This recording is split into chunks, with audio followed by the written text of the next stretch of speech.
got there? Tomato. Is that from your garden? In Bell, Oregon, we can grow almost anything. Does this have to be There's a place out past old Bully Creek Road where all the willows weep and the locals go. We break out the fiddles and sing at the sky. Cattails join swing side to side. We're gonna dance all night as a firefly. Shimmer, shimmer, shimmer.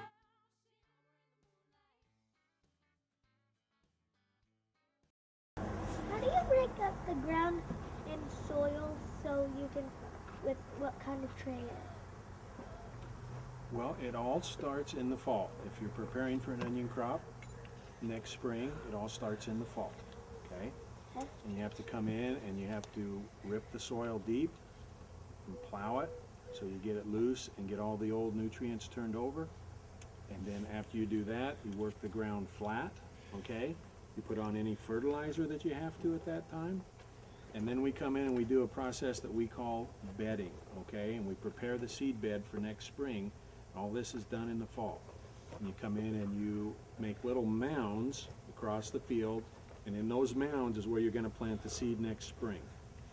So we make 4, 5, sometimes 6 trips with the tractors in the fall, preparing the ground for the crop next spring. Did that answer your question okay? Yeah. Okay.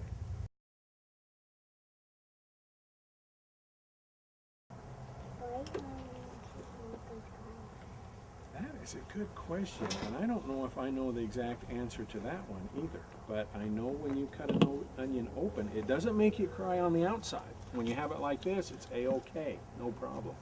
The problem is when you cut it inside and you're exposed to all those juices and stuff that are inside the onion, that's when you have the problem. So if you don't want to cry, don't cut it open.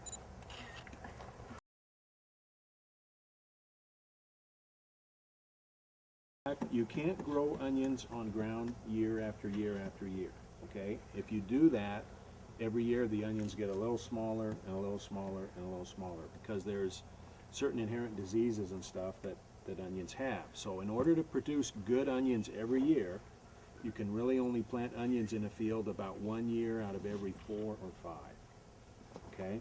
So in between there, we have to plant other crops. We plant sugar beets, we plant grain, plant alfalfa, we plant corn, so we grow all those other things, so we have what we call a crop rotation. And by doing that, it allows you to grow better crops every year. Not just onions, but the same holds true for a lot of other crops as well.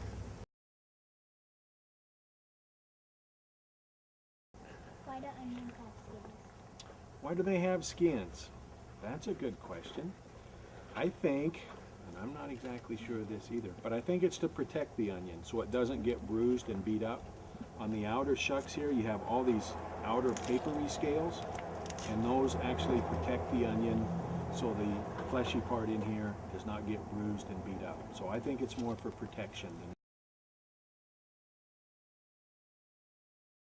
How do you make onion rings? How do you make onion rings? That's a good question. No.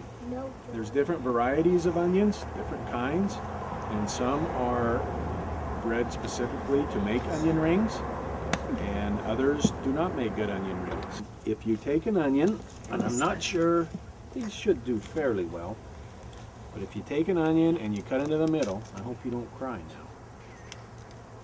That is a dull knife. Oh yeah, this one will do okay. All right. An onion is a little bit like a tree, okay, for the fact that it has these rings, okay? And for every leaf that is on the onion plant, you have one ring that's here in this bulb, okay? And that's why you have to have a sturdy, healthy top to have a big onion. And if you take this onion and you cut it around like this really sharp knife, when you get done here, you have all these layers, okay? And if you take this outside one off, there's an onion ring. And you go all the way down, you get to the smaller and smaller. And this onion here, 3, 4, 5, 6, 7, has 7 good rings in it.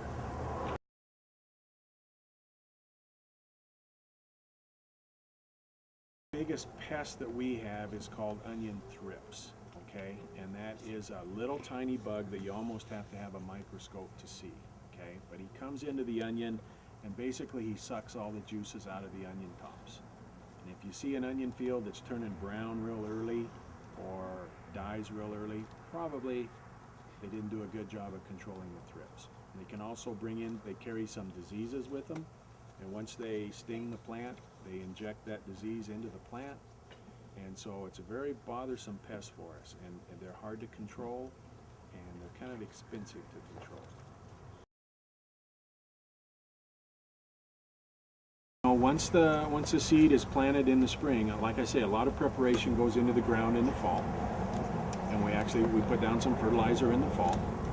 But then after the seeds come up, then the battle starts for the weeds, keeping the weeds out and all that. And we do that both with machine and with chemicals. And it really just depends on the year and the field. Some fields are sprayed maybe 4 or 5 times a year for weeds. They're probably sprayed 4 or 5 times a year for bugs. And so it's a constant monitoring process to just determine what weeds you have and what bugs you have. And we get a lot of help from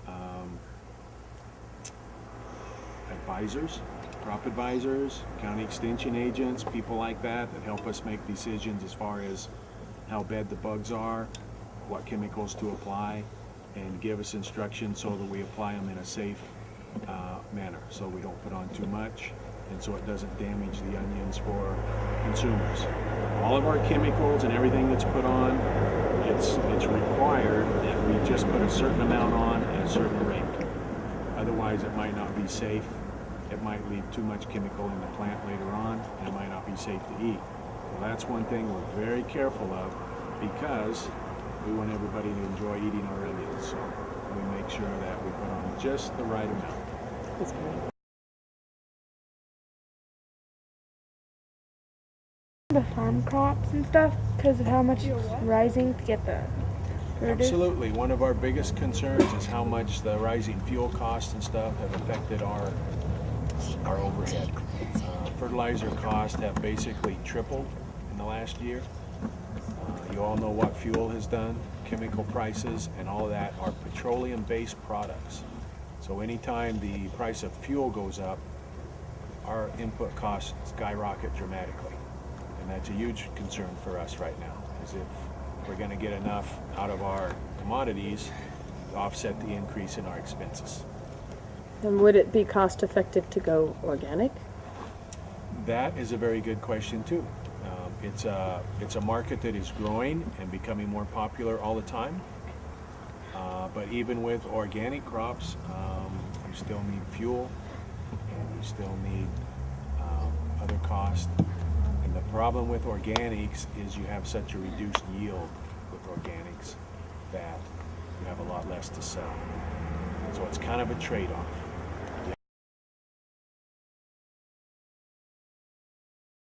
Our crop is harvested in the month of September, early October, and then the crop goes into storage. We keep it in storage. We start selling the crop right away, but we also keep onions in storage clear into March and April. And our onions go all across the United States. We deliver to the East Coast, Philadelphia, Baltimore, New York, down into Miami. We send onions to Mexico. Very rarely do we send onions to Japan and Korea, but we have a little bit in the past. We send onions to Canada and pretty much every state in the U.S.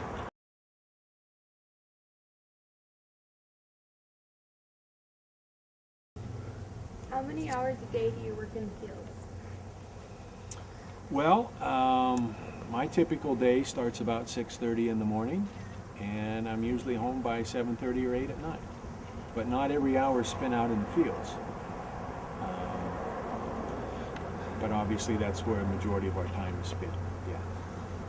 And it varies, you know, it's seasonal. You know, in the summer, of course, longer days, longer hours. In spring and the fall, the days get shorter. So it varies a little bit depending on the season, but our average work day, I guess, is basically from 7 in the morning till 7 at night.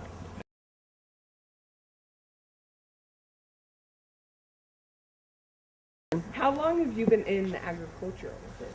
Well, people ask me that, and that's a hard question to answer because I grew up on a farm, and I can remember working on the farm when I was 8, 9 years old, and I'm 51 now, so I've been at it a long time.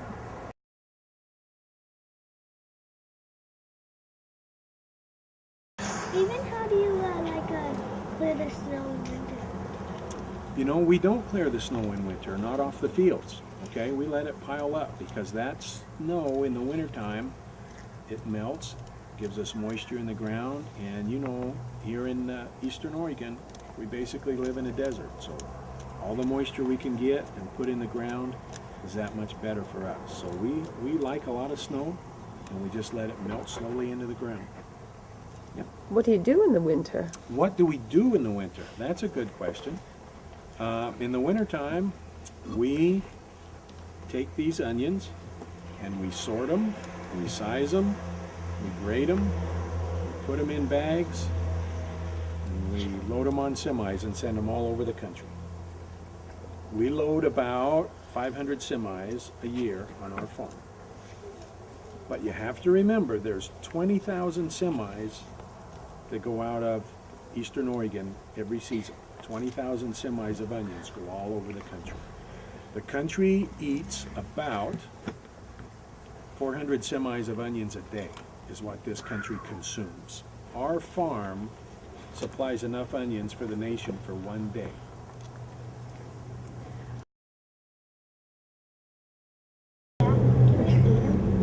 You can eat them. No. You gotta remember, the onions we grow here are kind of hot. These onions here are kind of hot. No, thank you. How is it? Pretty hot. Anybody I else? think I need water. Who's gonna be the next daredevil? Sam? Oh, cool. You can have an onion sandwich. Sure. Sure. Do you like onion sandwiches? Tell us how you like them.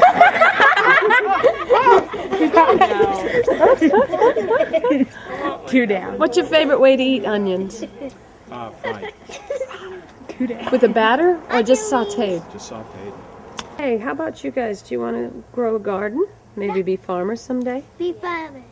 You want to be a farmer? Yeah. Cool. There's a place out past old Bully Creek Road where all the willows weep and the locals go. We break out the fiddles and sing at the sky. Can't tell joints swing side to side. Oh, Oregon, we can grow anything and eat anything. Firefly.